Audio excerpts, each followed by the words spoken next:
madaxweynaha Mareykanka ee Donald Trump ayaa sheegay inuu cadaadis saarayo Urdun, Masar iyo wadamo kale oo Carab ah si ay u aqbalaan qaxooti Falastiiniyiin dheeraad ah oo ka soo jeeda Gaza kadib dagaalka Israa'iil ee ka dhanka ah marinka Gaza oo sababay dhibaatooyin bini'aadanimo. Trump ayaa kula hadlay khadka telefoonka oo uu kula xiriiray boqorka Urdun Boqor Cabdallah isaga oo ku sugnaa diyaaradda madaxweynenimada Mareykanka Air Force One. waxa uu uga mahad celiyay Urdun sidii ay si guul leh ugu martigeliyeen qaxootiga Falastiiniyiinta oo muddooyin sanooyin ay u hayeen, isagoo intaa ku daray waxaan jeclaan lahaa inaad aqbasho Falastiiniyiin badan sababtoo ah hadda waxaan eegayaa marinka Gaza oo dhan waana fawdo dhab ah, waxaan rabaa inaad dad qaadataan.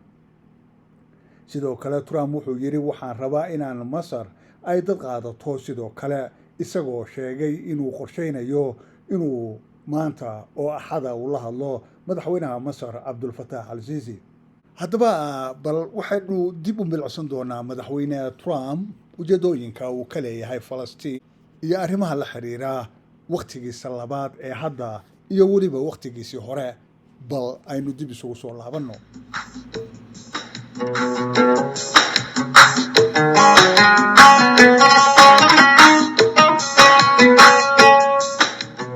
kusoo dhawow Sooyaal TV, halkaa laga soo tabiyo wararkii ugu dambeeyey ee dhacdooyinka saameeyay dunida. waxaan diiradda saaraynaa inaannu kuu soo gudbino warar degdeg ah oo sugan, falanqayn qoto dheer oo dhacdooyinka caalamka ku saabsan iyo weliba sheekooyin xiise leh dunida ku iftiiminaya. haddii aad rabto inaad ku xirnaato dhacdooyinka waaweyn ee adduunka, Sooyaal TV waa meesha aad ka heli karto xog saxa iyo warbixino tayo leh. haddaba ku soo biir si aad u noqoto qayb ka mid ah bulshada Sooyaal TV. waadna mahadsantiin.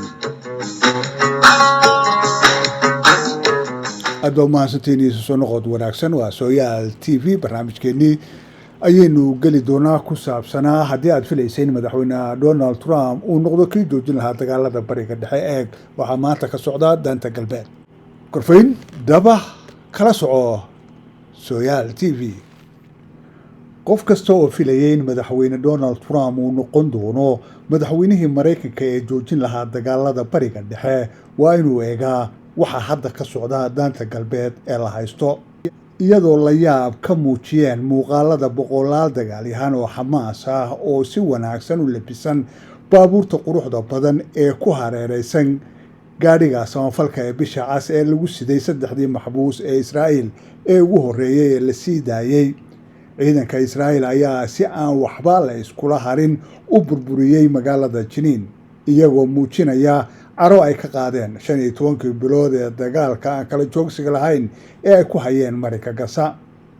muuqaalada laga soo qaaday siideynta maxaabiista ee magaalada Gaza ayaa argagax geliyay dadweynaha reer Israa'iil oo muddo dheer loo sheegay sheekooyin been ah oo ku saabsan in dagaalka laga gaaray guul buuxda.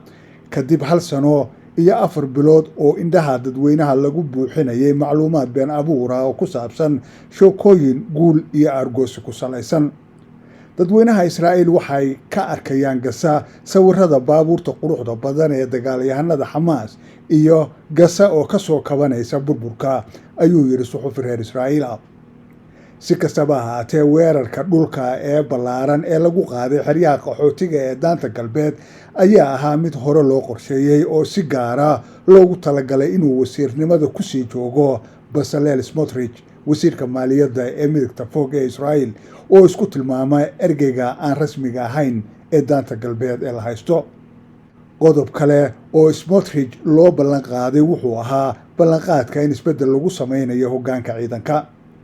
haddii aad u malaynayso in taliyaha guud ee militariga Israa'iil General Herzi Halevi oo iscasilay toddobaadkan uu sameeyey wax ku filan Gaza oo sababi kara in maxkamadda dembiyada caalamiga ee ICC ay soo saarto amar qabasho oo isaga ku saabsan, waa mid mudan in si dhow loo fiiriyo. isla waqtigaas, weerar ay deegaameystayaashu ku qaadeen magaalada Falastiin ee Funduq iyadoo Trump uu qaadayay cunaqabatayntii ugu xooganayd ee kooxaha ugu halista badan ee weerarada nacaybka ku salaysan ku qaada Falastiiniyiinta ayaa abuuraya dareen ah in Israa'iil ay joojisay dagaalka Gaza keliya si ay xasuuq kale uga fuliso daanta galbeed. wax ka yar saacado gudahood 10 mayda ayaa yaalay wadooyinka Jiniin iyadoo aan lagu dhiiran karin in laga qaado halkaas meydadka yaala. haddaba miyaa durba la dejiyey qaabka siyaasadeed ee loogu talagalay xilliga labaad ee Trump? miyaanay tani u ekaan karin sidii hore loogu socday xiriirkii uu Trump la lahaa Israa'iil muddadii uu xafiiska joogay? si loo soo celiyo xiriirka Trump iyo Israa'iil ee dhammaan qaybaha loo baahnaa ee loogu magacdaray riyada waa diyaar. Trump wuxuu ogolaaday in Israa'iil ay ku darsato buuraleyda Golan ee ay ka haysato Syria, go'aan u muuqda mid maalin uun horseedi doona dagaal kale oo lala galo Syria. wuxuu sidoo kale isticmaalay heshiisyada Abraham si loo aaso qadiyadda Falastiin, isaga oo safaaradda Mareykanka u raray Qudus, tallaabo loo arkayay mid sharciyeynaysa maamulkii Israa'iil ee magaalada barakaysan. Trump wuxuu u magacaabay danjire Mike Huckabee oo aaminsan inaysan jirin dad loo yaqaano Falastiin. xogayaha difaaca ee Pete Hegseth oo ku baaqay in kaniisadda saddexaad laga dhiso halka uu ku yaal masjidka Al-Aqsa, iyo sidoo kale ergeygiisa bariga dhexe ee ganacsadaha Yuhuudiga ah ee Steve Witkoff oo doonaya in dadka reer Gasaba loo raro Indonesia. Trump laftigiisu wuxuu si cad u muujiyey inuusan wax dana ka lahayn nolosha 7 milyan oo Falastiiniyiina. waxa uu xiisaynayaa quruxda xeebta Gaza oo keliya, taasoo hadda noqotay goobta burburka ugu weyn adduunka. balse isaga iyo wiilkiisa uu sodoga u yahay ee Jared Kushner ay u arkaan fursad xeebeed weyn oo ganacsi. waxyaabo qurux badan ayaa halkaa laga samayn karaa, arrimo cajiib ah ayuu yiri Trump oo ka hadlaya Gaza. waana tan uu hadda bilowgiidii sheegay inuu doonayo in dadka Gaza loo qaxayo Urdun, Masar iyo wadamo kale oo Carbeed oo aanu sheegin ujeedadiisuna ay tahay in Falastiiniyiinta Gaza iyo daanta galbeedba laga raro halkaas, isaga oo sheegay inuu madaxda dowladahaasi uu culays ku saarayo inay dadkooda Carbeed ay qaataan. laakiin marka loo eego dadka halkaas ku nool ee Falastiiniyiintu ma jirto hal walaaca oo ay ka qabaan arrimahaas oo aan ahayn inay ku noolaadaan ama ay ku dhintaan. marka si daacada loo dhigo, Trump weligiis ma danayn jirin Carabta mid hodona ama saboola. xiriirkiisa uu la leeyahay Sacuudiga wuxuu ku egyahay inta uu Maxamed bin Salmaan dhaxal sugaha boqortooyadu diyaar u yahay inuu jeebkiisa furo. markii wax laga weydiiyey booqashadiisii ugu horeysay ee uu dibadda ku tegay, Trump wuxuu xusuustay Riyaad, laakiin sababta kaliya uu xusuustay waxay ahayd Sacuudiga oo bixiyay 450 bilyan oo alaabooyin Mareykan uu ku gatay. ma garanayo haddii Sacuudigu uu rabo inuu mar kale iibsado 450 bilyan ama 500 oo bilyan, waan kordhinaynaa qiimaha, waana booqan doonaa. hase yeeshee xaqiiqdani kama dhigayso Trump ama Netanyahu inay ku nool yihiin adduunkii ay u haysteen inay ku talinayaan 2017. haddii Israa'iil si xora loogu daayo inay ku socoto dariiqa ay hadda ku jirto, waxay noqon kartaa arrin weyn oo qalalaase gobolka ku soo kordhisa, taasoo khatar ku ah Trump sidii ay ugu ahayd madaxweyne Bidenba. joojinta dagaalka Gaza ee Trump ayaa si gaara u khuseeya oo keliya maxaabiista Israa'iiliyiinta ee la haysto. marka ay ku soo noqdaan badankood Israa'iil, waxa ay awood u yeelan doontaa inay ku samayso Gaza ama daanta galbeed wixii ay doonto. suxufi reer Israa'iil ah ayaa yiri dagaalka waxa uu noqday culays weyn oo ku habsaday dowladda, militariga iyo bulshada guud ahaanba. heerkan kala qaybsanaanta gudaha ee ka dhanka ah dagaalka weligiis ma dhicin, ayuu yiri suxufigaasi. xabad joojinta ka dhacday Lubnaan ma yarayn cadaadiska ka jira Netanyahu, waxa ay xitaa kordhisay culayska saaran Netanyahu oo hadda ku dhow bartamaha muddadiisii xilka.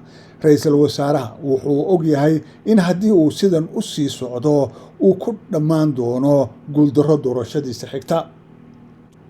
laakiin haddii Israa'iil ay ka daashay dagaalka sida ay sahanadu tilmaamayaan, maxay u bilaabaysaa dagaalka kale ee daanta galbeed? isla markaana maxay u qabsatay dhul ballaaran oo Suuriya ah oo ka weyn midka ay hadda ka joogto ama ka haysato Gaza? Israa'iil waxay ku jirtaa marxalad adag oo ay kaga falceliso cawaaqibka dagaalkii Gaza, kaasoo si weyn u saameeyey xiriirka gobolka iyo taageerada caalamiga ah ee ay ku tiirsan tahay. Ra'iisul Wasaare Benjamin Netanyahu wuxuu daneynayaa inuu maamulka daanta galbeed ku celiyo nidaamkii heshiisyada gooni-goonida ahaa. Si kastaba ahaatee, Israa'iil weli ma aysan qaadan xaqiiqda ah in dagaalkii Gaza uu dhaqaajiyey oo uu mideeyey jiil cusub oo Carab ah. Ma aha oo keliya Israa'iil inay lumisay taageerada jiilka cusub ee Yuhuudda Maraykanka, laakiin sidoo kale waxay lumisay qalbiyada iyo taageerada gobolka oo dhan. Bishii Oktoobar 6, Carabta gobolku waxay muujinayeen inay hoos u dhigayaan taageerada qadiyadda Falastiin, laakiin dagaalkii Gaza ayaa si lama filaan ah wax walba u bedelay.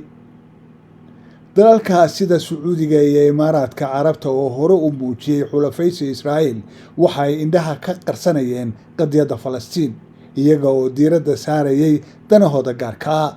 laakiin hadda xaaladdu waxay u muuqataa mid sii xumaanaysa. taariikhda cusub ee xiisadda ayaa sidoo kale saameyn ku yeelatay heshiiskii Abraham Accord, kaasoo Morocco si firfircoon uga mid ahay saxiixayaashii. hadda qiimaha heshiiskaasi waa su'aal weyn oo taagan, gaar ahaan markii muwaadiniinta Morocco ay bilaabeen inay halis geliyaan noloshooda si ay u muujiyaan caradooda. Israa'iil waxay si joogto ah u weeqaysaa xiriirka kala dhexeeya gobolka ay ku dhex taallo, iyadoo ku dhaqmaysa siyaasad cadaadisa iyo weliba awood sheegasho. haddii ay sii wado qorshayaasha ku saabsan daanta galbeed, waxay sii kicin doontaa 6 milyan oo Falastiiniyiin ah oo ku nool Urdun iyo malaayiin kale oo ku sugan Bariga Dhexe. wasiirka arrimaha dibadda ee Urdun, Ayman Safadi, ayaa marar badan ka digay cawaaqibka ka dhalan kara xasilooni darrada gobolka, laakiin digniintiisa waa la iska indhatiray. wuxuu si cad u sheegay daanta galbeed waxay ku taallaa xadka Urdun, waana xaalad khatar ah. waxaa halkaasi ka dhacaya waxay carqaladayn karaan amniga gobolka oo dhan. haddii Urdun ay xasilooni darro ka dhacdo, Maraykanku ma awoodi doono inuu iska indhatiro. waxay halis gelin kartaa joogitaanka militari ee Maraykanka ee gobolka, oo u nugul aragtida ay qaataan shacabka dalalka martida loo yahay. maamulka Trump wuxuusan garan inuu fahmo dabeecadda iyo muhiimadda Falastiiniyiintu ay leeyihiin, isaga oo qaatay siyaasad ku dhisan oo keliya taageerada Israa'iil. waxayna taasi horseedi kartaa khataro badan oo mustaqbalka ah, taasoo meesha ka saari karta ballanqaadkii Trump ee ahaa inuu ka shaqaynayo barnaamij ka dhana dagaalada. aad baad u mahadsantihiin. waa Cabdirashiid Geelle oo idin leh isma dhaafno iyo soo noqod xiiso badan.